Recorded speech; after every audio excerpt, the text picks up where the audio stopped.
इस वीडियो में हम एक ऐसी इंडस्ट्री की बात करेंगे जो कि इंडिया की एनर्जी सेक्टर को बहुत सपोर्ट करता है। We gonna deep dive into this industry. हर एक इसके पहलू पे बात करेंगे और कौन कौन से इस सेक्टर के इंपॉर्टेंट स्टॉक्स हैं उन पे भी बात करेंगे। मैं बात कर रही हूँ आज के दिन न्यूक्लियर एनर्जी के स्टॉक्स की। Which are the stocks and what is the total landscape of nuclear energy, वो मैं आज डिस्कस करूंगी। अगर हम बात करते हैं कि इंडिया की न्यूक्लियर एनर्जी का लैंडस्केप क्या है, तो सबसे पहले हम बात करते हैं कि न्यूक्लियर एनर्जी कितनी पावर को कंट्रीब्यूट करती है। तो इट्स रफली about 1.6% of India's total energy requirement. That means there is a huge scope for growth. Future goals की बात करें हम तो aims to have 25% of energy from nuclear sources by 2050.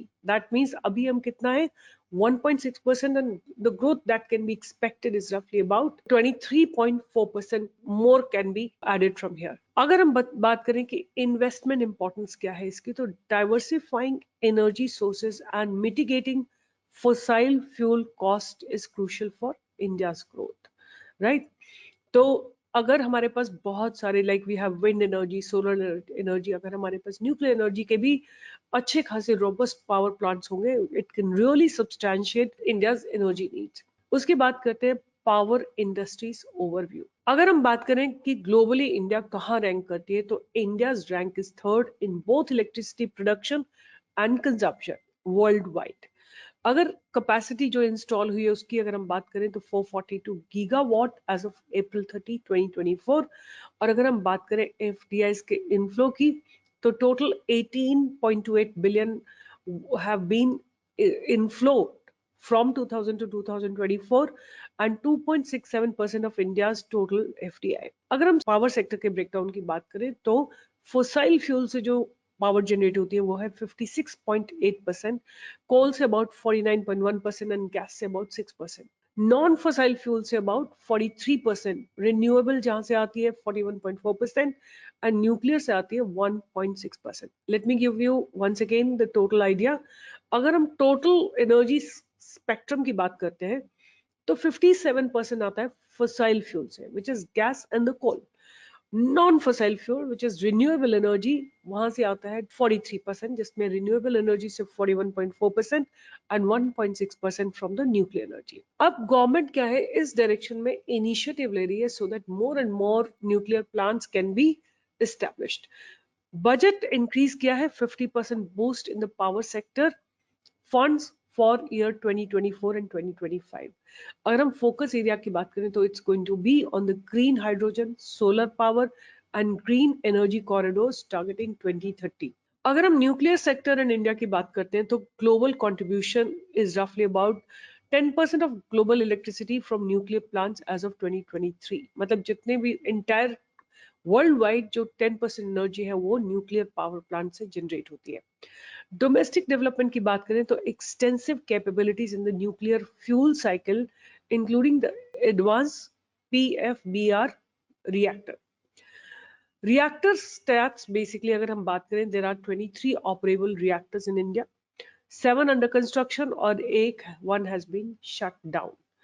अगर हम एक्सपेंशन प्लान की बात करें तो इंक्रीज कैपेसिटी है 7,840 मेगावाट। अब हम बात करते हैं कि कमिटमेंट की, बजट से हमको क्या कमिटमेंट मिला और इसके क्या हाइलाइट्स है।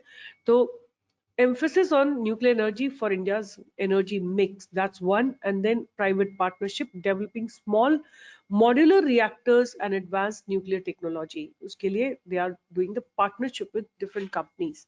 और उससे क्या होगा, they will do R&D and Bharat small reactors and advanced nuclear research। तो मुझे क्या समझ में आ रहा है इस पूरी एनालिसिस से कि government is trying to give initiative to the collaboration so that more power, nuclear power can be generated। अब इस उसमें कौन कौन सी कंपनीज हैं जिनको कि इस बजट एलोकेशन से बेनिफिट होगा। सबसे पहले है एनटीपीसी। एनटीपीसी अगर बात करें तो इसका जो रोल रहने वाला है वो यही कि largest power generation company in the India with about 76,048 megawatt capacity. अगर हम बात करें इनके न्यूक्लियर वेंचर की तो माही बंसवाड़ा प्रोजेक्ट है जिसमें 4x700 मेगावाट है, चुटका मध्य प्रदेश में 2x700 मेगावाट है, एक्सप्लोरिंग SMRs एंड PHWRs. अगर हम बात करें next company which is HCC, Hindustan construction company, इनकी स्पेशलिटी है largest nuclear power plant builder है इंडिया में. Capacity that they have built is 5780 megawatt.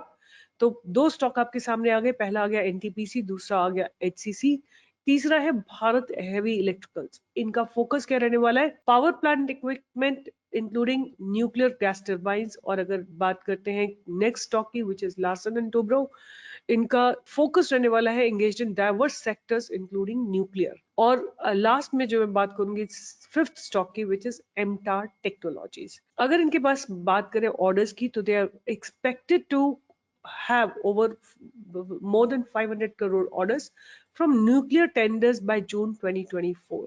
अगर इनके प्रोजेक्ट्स की बात करें, refurbishment of Tarapur reactor and total nuclear orders expected of rupees 650 crores. तो once again NTPC, Bharat Heavy Electricals and Hindustan Construction Company, Larsen and Toubro and MTAR Technologies, इनको आप ध्यान में रख सकते हैं. और इसको once again let me conclude, because there is a future growth, innovation, regulatory support and decarbonization are the key. Government का सपोर्ट मिलेगा, इंक्रीज्ड बजट मिलेगा, प्राइवेट सेक्टर की पार्टनरशिप मिलेगी, स्ट्रेटेजिक रोल रहेगा कि nuclear energy essential of India net zero target of 2070 on investment opportunities and significant potential for growth in the companies like NTPC, HCC, BHEL, L&T and MTAR Technologies can be think about. Whenever you find these stocks on the support, you can definitely invest with a futuristic view of at least about 20 to 30 years.